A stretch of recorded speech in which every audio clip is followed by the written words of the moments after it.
Hey there, I'm Mr. Guy, your host of Pieces of a Barren Rock. Welcome to another episode of where we show small pieces of Hong Kong history. Some you may know, some you may not know, but I hope you find it interesting. But before we continue, remember to like and subscribe and tell your friends so everyone will never miss another fragment of the past.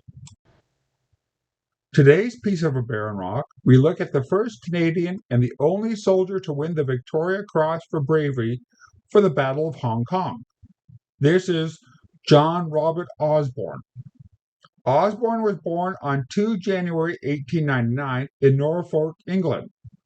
At the age of 14, he left school and joined the Royal Naval Division.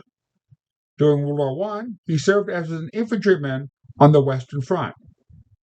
In March 1918, he suffered from a gas attack which would affect him for the rest of his life.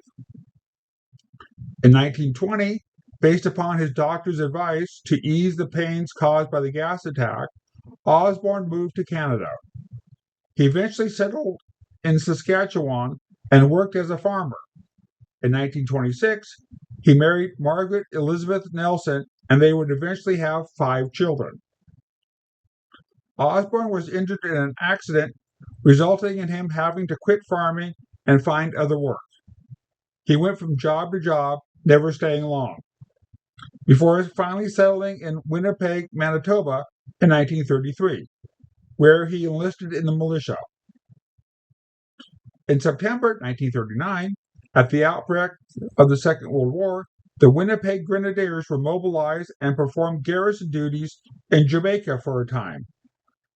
On 27 October 1941, at the request of the British government, the Grenadiers sailed from Vancouver for Hong Kong.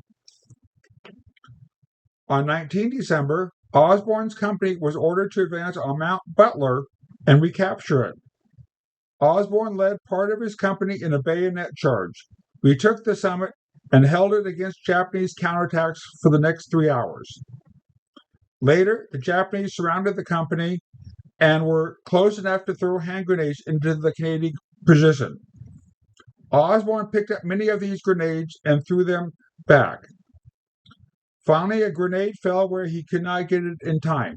Without hesitation, Osborn shouted a warning and threw himself on the grenade. It exploded and killed him instantly. In Tai Tam Country Park, there is a monument to him and his unit. It is said that he is buried somewhere close to the marker, but no one has yet to find it. Also, what is now called Kowloon East Barracks was once called Osborn Barracks.